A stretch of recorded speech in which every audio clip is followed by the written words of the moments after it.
बिहार के उप मुख्यमंत्री तारकिशोर प्रसाद बतौर वित्त मंत्री पहली बार आज विधानसभा में प्रदेश का बजट पेश करने वाले हैं, जिससे आम से लेकर खास सभी की उम्मीदें बंधी हुई हैं।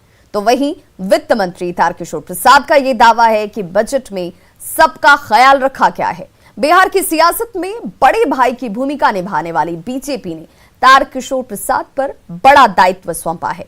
विधायक से बिहार के डिप्टी सीएम बनने तक का उनका सफर कम रोचक नहीं रहा।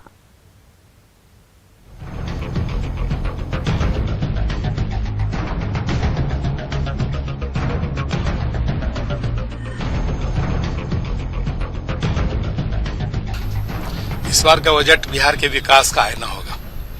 हम सब जो बिहार के विकास के लिए जिन कार्यक्रमों को आज मूर्त रूप देने के लिए लगातार हर प्रत्येक दिन एक एक कदम बढ़ा रहे हैं, तो वो सारी चीजें बिहार के बजट में दिखेंगी। ये अल्फाज हैं बिहार के डिप्टी सीएम तारकिशोर प्रसाद की। बतौर वित्त मंत्री तारकिशोर पहली बार विधानसभा में बिहार का बजट पेश करेंगे। इस बजट पर जहां सभी की निगाहें टिकी हैं, तो वहीं दावा सभी के ख्याल का भी किया जा रहा है। न्यूज 18 से खास बातचीत में वित्त मंत्री ने कहा कि बात चाहे उद्योग की हो, स्वास्थ्य की या शिक्षा की, हर क्षेत्र में विकास का मुद्दा ही बजट का फोकस होगा। जिन संकल्पों को लेकर इस बार हमारी सरकार सत्ता में आई है, वो जो सारे संकल्प है वो सिद्धि की ओर जाएंगे। बिहार के विकास में और बिहार के विकास के लिए जो भी आवश्यक कदम हो, हम सब उठाएंगे। बिहार में कैसे उद्योग को रफ्तार मिलेगी, कैसे रोजगार का सृजन होगा, सभी बातों पर खुलकर तारकिशोर प्रसाद ने अपनी बात न्यूज 18 पर रखी। पहले ही कहा था कि हम लोग 19 लाख लोगों को रोजगार देंगे। बिहार में हमारे उद्यमी आए, उन्हें उद्योग स्थापित करने के लिए जो भी आधारभूत संरचनाएं उन्हें चाहिए उपलब्ध कराया जाएगा। और हम लोग तो चाहते हैं कि बिहार कृषि और उद्योग के क्षेत्र में आगे बढ़े। तो वित्त मंत्री जी बार बार ये कहते दिखे कि आने वाला बजट बिहार के विकास का आईना होगा, मतलब हर क्षेत्र के विकास के वादों को पूरा करने की कोशिश की जाएगी। पहली बार बिहार जैसे प्रदेश का बजट पेश करने वाले तारकिशोर प्रसाद कटिहार से बीजेपी के विधायक हैं। तारकिशोर मूल रूप से कटिहार के ही रहने वाले हैं। 5 जनवरी 1956 में एक साधारण परिवार में इनका जन्म हुआ था। 1974 के छात्र आंदोलन से भी तारकिशोर जुड़े थे। 1976 में अखिल भारतीय विद्यार्थी परिषद के जरिए इन्होंने राजनीति की शुरुआत की। 1981 से 1983 तक कटिहार भाजपा नगर महामंत्री के पद पर रहे। 1997 में बीजेपी प्रदेश कार्यकारिणी समिति के सदस्य चुने गए और फिर 2005 से लेकर अब तक लगातार 4 बार विधायक चुने गए। 2020 के विधानसभा चुनाव में शानदार जीत के बाद बीजेपी ने तारकिशोर प्रसाद को बिहार का डिप्टी सीएम जैसे महत्वपूर्ण पद की जिम्मेदारी दी और अब वे पहली बार बिहार का बजट पेश करने जा रहे हैं। उन्हीं की देखरेख में अधिकारियों की टीम ने ये बजट तैयार किया है। तारकिशोर की बजट वाली टीम में पहला स्थान आता है आईएएस अधिकारी एस सिद्धार्थ का, जो वित्त विभाग के प्रधान सचिव है। दूसरा लोकेश कुमार सिंह, जो वित्त विभाग के सचिव हैं।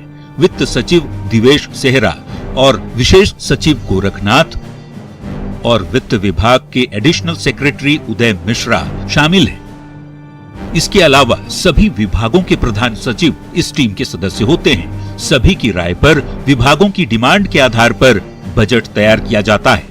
बड़ी बात ये कि वित्त विभाग ने उद्योगपति से लेकर आमजनों की राय भी 2 माह पूर्व ही मांग ली थी और उनकी सलाह का भी समावेश इस बजट में किया गया है। ऐसे में तारकिशोर के पिटारे से क्या कुछ निकलता है, इस पर सभी की नजर होगी। न्यूज 18 के लिए पटना से अमित कुमार की रिपोर्ट। तो देखिए, बिहार के बिजनेसमैन भी नीतीश सरकार के बजट से ढेरों उम्मीदें लगाए बैठे हैं। कारोबारियों का यह कहना है कि नीतीश सरकार ने अब तक जो किया उससे बिहार में कई बड़े बदलाव आए हैं, मगर अब उसे कुछ खास चीजों पर ध्यान देने की जरूरत है।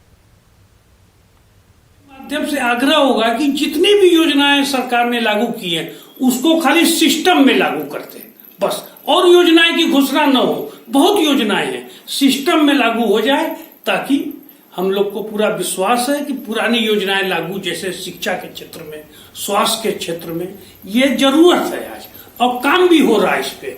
जैसे बिहार सरकार ने सड़क और बिजली, 2 चीज में महारत हासिल कर लिया, हम ये कहना चाहेंगे। तो वो दोनों चीजें बिहार को बहुत ही अच्छे रूप में मिली है।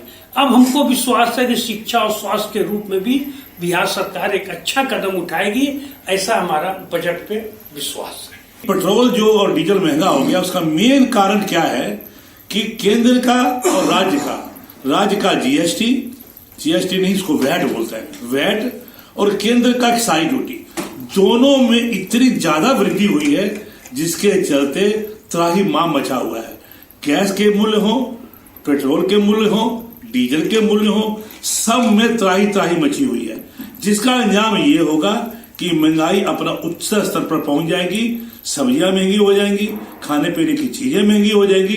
तो सरकार को मेरा ये अनुरोध रहेगा संसद की तरफ से कि से कम एक्साइज ड्यूटी अपने स्टेट की वैट ड्यूटी कम करके पेट्रोल की जो कीमतें हैं उस पर लगाम लाए। हमारे पूरे व्यापारियों को कुछ भी नहीं चाहिए, हमारे व्यापारियों को सरकार से जमीन भी नहीं चाहिए, वो अपने पैसे पे जमीन भी खरीदना चाहते हैं, इंडस्ट्री भी लगाना चाहते हैं, बशर्ते उनको सुरक्षा और बैंकों से सहयोग और कुछ रॉयल्टी बिजली में मिल जाए। तो ये पूरा का पूरा जो है, मैं आश्वासन देता हूं कि मैं पूरे भारत के व्यापारियों का एक मीट करा सकता हूं। तो खबरों का सिलसिला लगातार जारी है, आप देखते रहिए न्यूज़ 18 बिहार झारखंड।